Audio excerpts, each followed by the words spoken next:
Cette saison, le Barça était tout proche d'une finale de Ligue des Champions. Le FC Barcelone a réalisé une saison XXL, triplé, championnat, Coupe du Roi, Super Coupe d'Espagne. Sans les blessures dans le sprint final de la Ligue des Champions, de Balde, Lewandowski ou encore Koundé, le Barça serait sûrement passé face à l'Inter à la fin des deux rencontres. Je peux vous dire que si les Blaugrana avaient atteint la finale, ça aurait été une autre histoire pour Paris, parce que le Barça, c'est pas l'Inter. Mais si le club catalan est revenu sur le devant de la... It's like family. C'est aussi grâce à des individualités très fortes que le club a performé.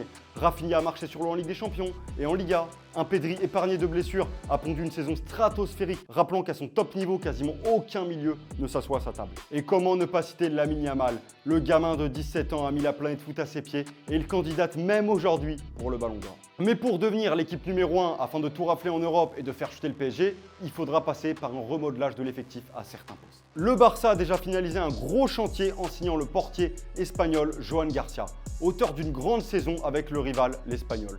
Le gardien de 24 ans va devenir le numéro 1 dans les cages du Barça la saison prochaine. Excellent sur sa ligne et agile avec ses pieds, c'est le gardien moderne par excellence. En signant Joan Garcia, le FC Barcelone a terminé le premier gros chantier de son mercato. Bueno, seguir creixent com a porter i bueno, després, evidentment, guanyar molt, aconseguir coses molt boniques amb l'equip, doncs que per això he vingut i ho farem. Quan hi ha un equip tan jove i amb jugadors tan bons, doncs és un projecte molt il·lusionant. A més, tinc la sort de conèixer ja algun d'ells, llavors sí, amb moltes ganes de començar i d'estar amb ells. Offensivement, le club doit préparer l'après Lewandowski, qui, âgé de 36 ans, devrait quitter le club à la fin de la saison prochaine. L'objectif des Catalans est d'apporter du sang neuf devant. Et pour ça, le club catalan a un nom. Ce n'est pas un numéro 9, c'est un ailier polyvalent bien connu, Nico Williams. Le pote de Lamine Yamal souhaite absolument rejoindre le Barça cet été. On se souvient que l'été dernier, les négociations avaient échoué et le joueur était donc resté à Bilbao. Le joueur est la priorité de Deco et il s'est déjà mis d'accord sur un contrat jusqu'en juin 2031 avec un salaire de 12 millions d'euros par saison selon nos informations. Le Barça n'aurait plus qu'à se mettre d'accord avec le club basque sur l'indemnité du transfert. Cela ne risque pas d'être simple, mais avec du temps, les discussions devraient aboutir sur un accord. Avec Nico Williams, le projet est simple. Le joueur occuperait le couloir gauche, Rafinha passerait en numéro 10 et Lamine Yamal resterait à droite, avec ce bon vieux Robert Lewandowski en pointe. Petit à petit, l'idée pourrait être de tester Olmo en faux neuf pour laisser le vétéran polonais au repos. Un potentiel offensif qui fait rêver sur le papier. Mais même en signant ces noms, le Barça souhaite densifier son effectif. Malheureusement, la rédemption d'Ansu Fati ne risque pas d'arriver. Il faut se rendre à l'évidence. La direction catalane a trouvé une solution peu onéreuse et très intelligente en signant le jeune Rooney Bargi. Le crack suédois de 19 ans arrive de Copenhague pour à peine 2 millions d'euros. Le club veut aussi recruter un latéral pour faire souffler Alejandro Balde à gauche, car le jeune Gérard Martin n'a pas forcément convaincu dans son couloir. Une solution semble avoir été trouvée par la direction du club. Alex Grimaldo, le piston gauche de Leverkusen. Un international espagnol avec une grosse expérience qui en plus est un ancien joueur de la Masia. En fin de cycle à Leverkusen, il serait prêt à quitter l'Allemagne et il ne devrait pas être insensible à l'intérêt de son club formateur. Il viendrait renforcer l'axe gauche de la défense en piston et apporter de la concurrence. Avec ce mercato, le Barça hispanise son équipe en signant 3 joueurs espagnols. Ils viendront s'ajouter à la quinzaine de joueurs espagnols déjà présents dans l'effectif. Le FC Barcelone s'affirmerait de nouveau comme le pilier et le vivier numéro 1 de l'Espagne.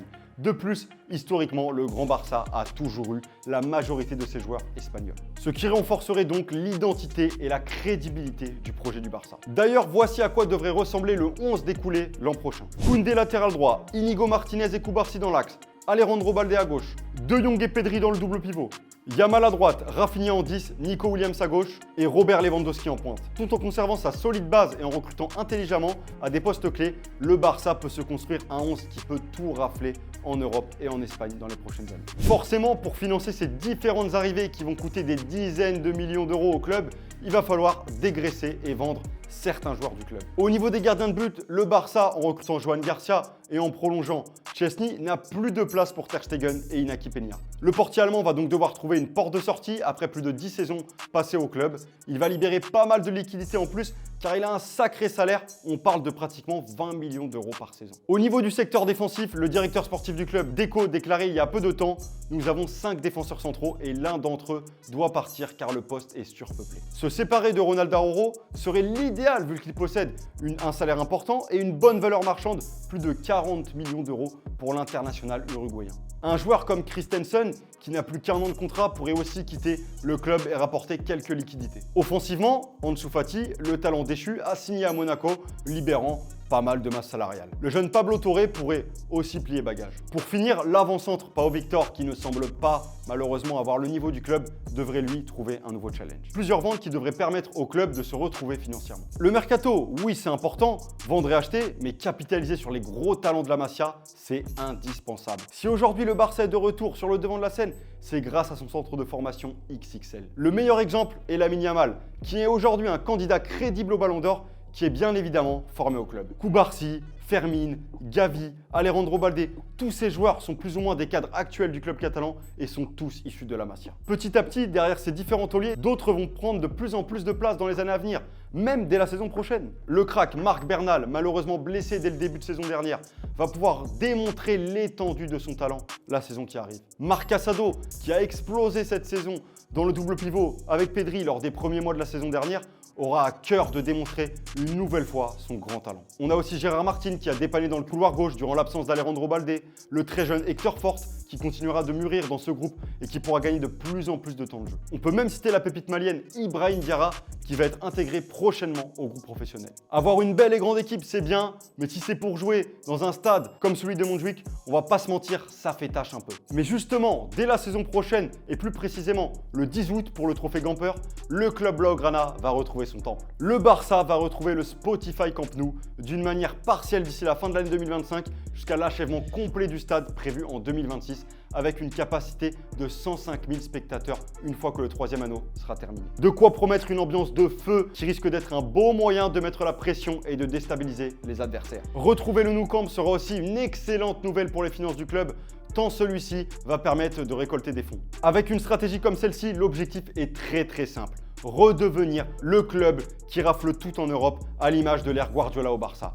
Le club doit retrouver les sommets du football européen. Cette saison, le PSG de Enrique a mis la barre très haute et nul ne doute que l'an prochain, le club de la capitale française n'aura à cœur d'effectuer le back-to-back en Ligue des Champions. Manchester City sera aussi revanchard après une saison complètement loupée et le roi de la compétition, le rival historique du Barça, le Real, ne voudra pas se laisser marcher dessus aussi une saison de plus. Avec un Lamine Yamal hors du commun, un Pedri épargné par les blessures, un quatuor offensif de fou avec l'arrivée de Nico Williams, un nouveau gardien et un stade de plus de 100 000 places, l'espoir est de mise chez tous les supporters barcelonais. Croyez-moi, le club catalan va être craint dans toute l'Europe du football dès la saison prochaine. On arrive à la fin de cette vidéo, dites-moi si vous avez aimé le format dans les commentaires et n'hésitez pas à nous dire avec quel club vous aimeriez bien voir ce type de vidéo. Allez, à la prochaine pour une nouvelle vidéo sur Foot Mercato FC. Ciao à tous!